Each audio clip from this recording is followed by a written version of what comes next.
요한복음 15장은 요한복음 4장처럼 유명한 장이죠. 요한복음 4장은 수가성 오물가의 여인, 그리고 또 요한복음 11장은 나사로를 부활시키신 부활장, 그리고 15장은 포도나무 비유의 장 해서 요한복음 15장은 아주 익숙한, 그리고 많이 사랑하는 그런 말씀입니다. 우리 주님께서 여러 가지 요한복음에 보면 자기 자신을 설명하시는, 자기 자신을 나타내시는, 자기 자신을 표현하시는, 자기 자신을 선언하시는 그런 이 말씀들이 나오죠. 그래서 이것은 자기의 신적 선언, 자기 선언, 하나님께서 나는 나다, 나는 스스로 있는 자다라고 하는 그 말씀을 히브리 학자들이, 이스라엘 백성들이 번역하면서 에고 에이미라고 하는 그런 이 표현을 써서 나는 나다라고 하는 그런 말씀으로 정리를 하고 그렇게 이해를 하죠. 처음부터 요한복음 앞쪽에서부터 계속 이런 7개의 우리 주님께서 자기 선언을 하시는 것을 볼 수가 있습니다. 나는 생명의 떡이다, 나는 세상의 빛이다, 나는 양의 문이다, 나는 선한 목자다, 나는 부활이요 생명이다, 나는 길이요 진리요 생명이다, 그리고 오늘 나는 참 포도나무요.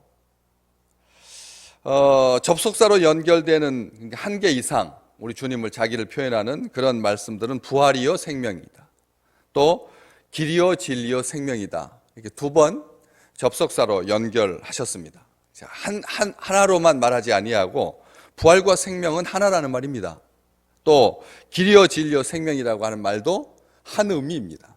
그런데 접속사로 연결되어 있는 중에 유일하게, 그리고 또 전체적으로 봤을 때도 아주 독특한 말씀이죠. 오늘 15장 말씀은 나는 포도나무고 또 아버지까지 같이 설명을 하시는, 다른 것은 다 우리 주님 혼자, 우리 주님 단독, 우리 주님에 대한 그런 자기 선언이라고 하면, 이 말씀 15장 1절 말씀은 우리 주님께서 자기를 설명하고 계시고, 더 나아가서 오늘 5절 말씀에 보면 나는 포도나무요 너희는 가지다, 우리까지도 말씀하고 계시는 아주 놀라운 말씀입니다.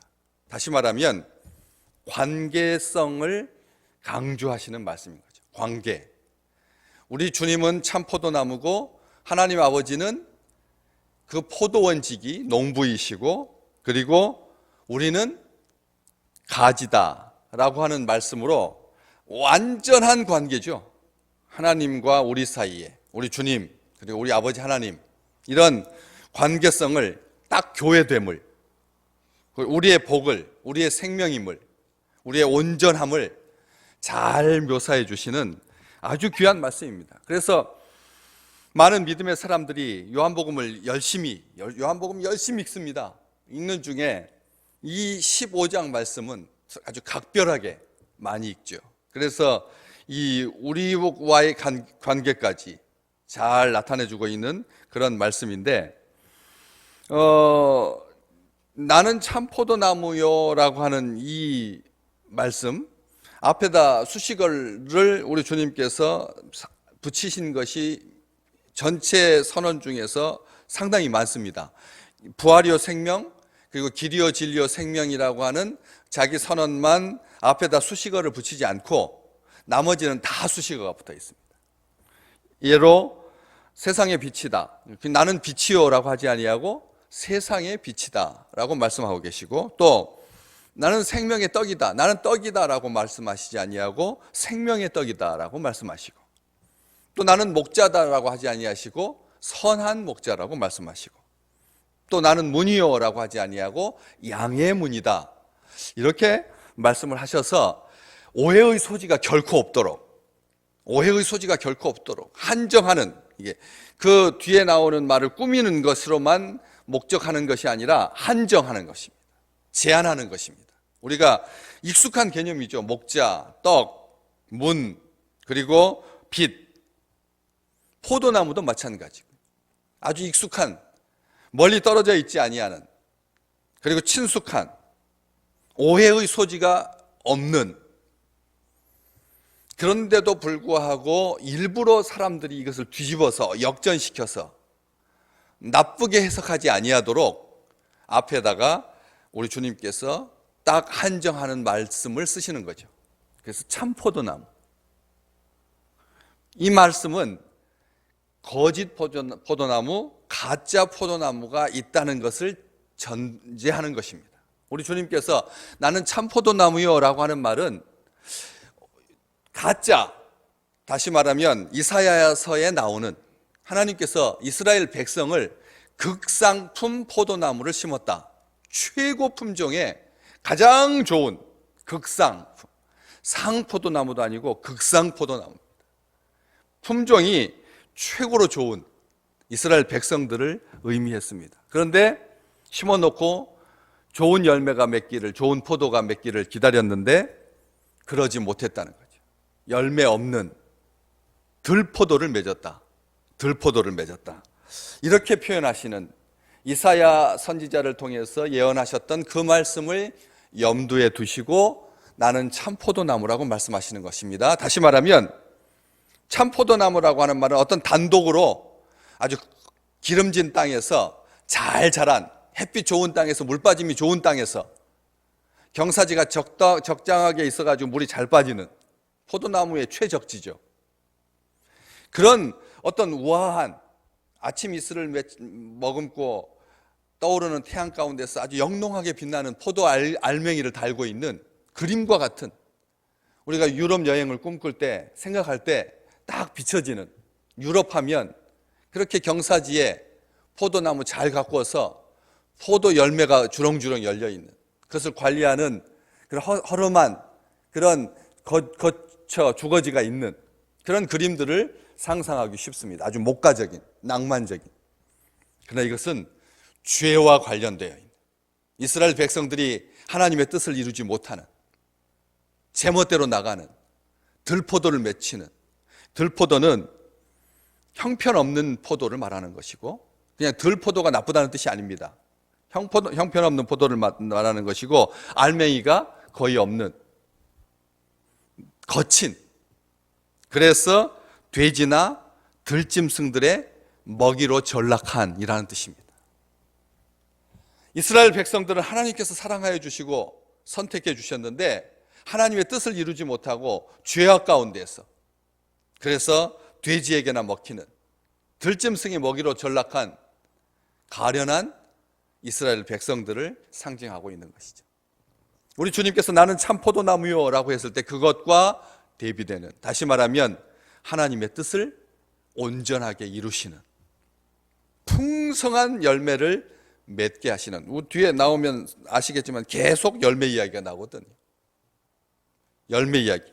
너희는 가지다. 가지가 맺는 열매, 풍성한 열매를 달고 있는 가지로서의 그 존재 가치, 이것을 말씀하고 계시는 거거든요.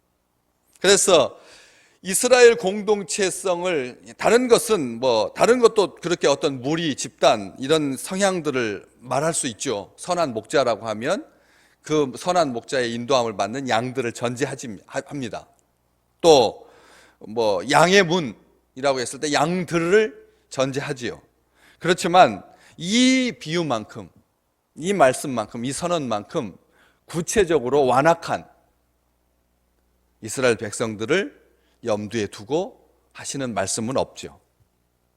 선한 목자의 인도함을 받는 양들의 못된 성질, 이것을 말하려고 선한 목자라고 하는 게 아니라 양을 도둑질하는 이의가 있다는 것을, 그리고 풍성하게 먹이지 못하는 악한 목자가 있다라고 하는 것을 말씀해 주시려고 그런 비유들을 하셨기 때문에 이 비유야말로 완악한 이스라엘 백성들을 딱 앞에다 두고 하시는 말씀인 것입니다. 포도나무, 참 포도나무, 복된 포도나무. 포도나무는 이스라엘 백성들에게 정말 풍요와 번영과 축복의 상징입니다. 우리나라에도 포도나무가 많지만 우리나라에서는 포도나무보다는 소나무, 포도나무보다는 은행나무, 우리한테 친숙한 나무들은, 포도나무는 외래종, 익숙하지 않은, 그래서 우리는 머루 정도만 알았지 포도를 그렇게 먹는, 그래서 포도주를 담그는 그런 담금주에 포도주가 없었습니다. 우리나라에서. 최근에 이제 포도밭을 경작하고 그리고 외래의 기술들을 잘 도입해서 자체 생산된, 그래서 쓰고 남은 폐기된 터널에다가 와이너리를 만들어 저장고를 만들어서 조금 요즘 상품 가치가 더 커지고 하면서 이렇게 조금 이렇게 하는 거지, 그 전까지는 포도주는 우리 민족의 그런 술도 아니었고 포도나무는 익숙하지 않은 품종입니다. 그러나 이스라엘 백성들에게는 완전하게 익숙한, 전혀 오해의 소지가 없는, 성경에서 말하는 번영과 풍요로움의 축복의 상징입니다. 일례로 미가 선지자는 미가서 4장 4절에 각 사람이 자기 포도나무 아래와 자기 무화과 나무 아래 앉을 것이다. 그래서 그들을 두렵게 할 자가 없다. 이게 이스라엘 백성들이 누리는 최고의 복입니다. 자기 포도나무를 가지고 있고 자기 무화과 나무를 가지고 있어서 그 잘 자라가지고 그 밑에 앉아서 쉴 수 있을 정도면 포도나무가 한두 해 길러가지고는 되는 게 아니죠. 잘 길러서 그래가지고 가지를 잘 올려가지고 집 창틀까지, 지붕까지 덮을 수 있도록. 유럽에 가보면 그런 포도나무 잘 가꾼 집들 의외로 많습니다. 문 앞에다 키워가지고 그것을 뭐 요리조리 잘 뒤틀어가지고 벽 전체를 다 타고 하는 그런 포도나무, 잘 가꾼 포도나무 보면 얼마나 부러운지 모릅니다. 집이 오랫도록 평안했다라고 하는 증거이니까. 그렇죠. 나무를 가꿀 수 있는 집이라면 전쟁이 없었다는 것과 그리고 그 자녀들이 아주 풍성할 것이다라고 하는 것을 충분히 유추할 수 있는 그런 그림들입니다. 그런 포도나무, 번영의 상징이고 축복의 상징입니다. 그런데 의외로 포도나무는 사실 보시면 보잘것없습니다. 포도나무는 목재로서의 기능은 거의 없다고 봐도 됩니다. 포도나무는 나무 자체가 비틀어지고 그리고 구부러져 있어서 어떤 목재로서의 가치는 없습니다. 장식적인 요소로는 될지라도 요즘 일부러 장식적인 요소를 강조하기 때문에 포도나무가 익숙한 것이고 그리고 강조되고 그 미적인 가치를 드러내지만 본래 야생에서 자라는 포도나무는 거친 누가 지지대를 세워주지 아니하면 땅바닥에 축 처져 가지고 그 다음에 땅에 그 물이 튀겨서 더럽혀진 나무로서의 가치는 별 볼품이 없다는 것이죠. 우리 주님 바로 당신을 염두에 두신 그런 비유이신 겁니다.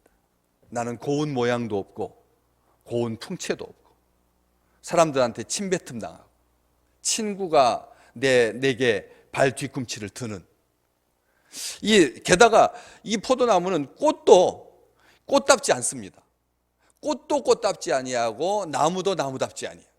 한마디로 말하면 이 포도나무는 열매 외에는 같이 할 것이 없는, 열매 외에는 눈여겨볼 그런 대상도 되지 못하는, 사람들한테 버림받은 건축자들의 버린 돌이, 우리 주님을 딱 맞추시는 이 맞춤형 자기 선언이신 거죠. 많은 의미를 함축하고 있습니다. 우리 주님께서 그렇게 버림받으시는. 그런데 포도나무의 열매는 나무 크기에 비해서 과다할 만큼 많이 맺습니다. 이 세상에 뭐 열매를 많이 맺는 품종이야 여러 가지가 있겠지만 특별히 나무 사이즈에 비해서, 나무의 그 왜소함에 비해서 열매를 주렁주렁 맺는 게 바로 이 포도나무입니다.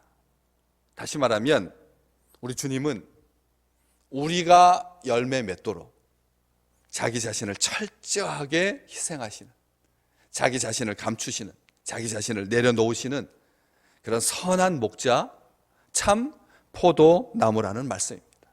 포도나무, 우리로 하여금 무한한 자부심을 갖게 하는, 열매가 돋보이도록, 열매가 튼실하도록 그냥 무수하게 땅의 영양분을 빨아들여서 열매에게만 쏟아주는 철저한 헌신, 철저한 관계성을 이 포도나무 비유에서 잘 보여주고 있는 것이죠.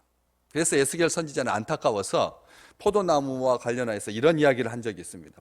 포도를 돋보이게 하는 그런 존재로서 나무가 얼마나 힘든지 무엇을 제조할 수도 없고 심지어는 그릇을 걸 못조차 만들 수 없는 나무라고. 에스겔 선지자가 포도나무를 생각하면서 그렇게 말했습니다. 무엇을 제조할 수도 없고 그렇다고 해서 그릇을 걸 못 하나도 만들 수 없는 그런 존재로서의 그 포도나무를 예언한 바 있습니다. 에스겔서 15장에 기록되어 있습니다. 우리 주님께서 이 말씀을 하실 때 왜 참 포도나무이신 당신, 그리고 그 농부가 되시는 우리 번역이 세계 여러 나라의 번역보다 가장 온전한 번역입니다. 왜냐하면 다른 언어권, 그 말을 직접 사용하는 언어 문화권에서는 포도직이라고 되어 있거든요. 내 아버지는 포도직이요, 그렇게 되어 있는데 우리 성경에는 농부라고 되어 있습니다. 농부가 가지고 있는 그 철저한 헌신, 우리 하나님은 오늘 또 우리를 향하여서 뗄래야 뗄 수 없는, 아시잖아요. 포도나무는 철저하게 의존적입니다. 농부의 손길을 먹고 자라는, 농부의 숨결을 느끼고 자라는 나무 중에 나무가 포도나무입니다. 철저하게 농부하고 밀착되어 있는, 다른 나무들은 그냥 가지치기를 안 해도 자연적인 상태에서 열매가 무거워가지고 찢어지면서 스스로 이게 떨궈내는 그런 능력이 있는데 포도나무는 그렇지 못합니다. 포도나무는 그렇지 못합니다. 다른 과수들도 일정 부분 농부에 의존하는 그런 성향이 있지만 포도나무만큼 하지는 않습니다.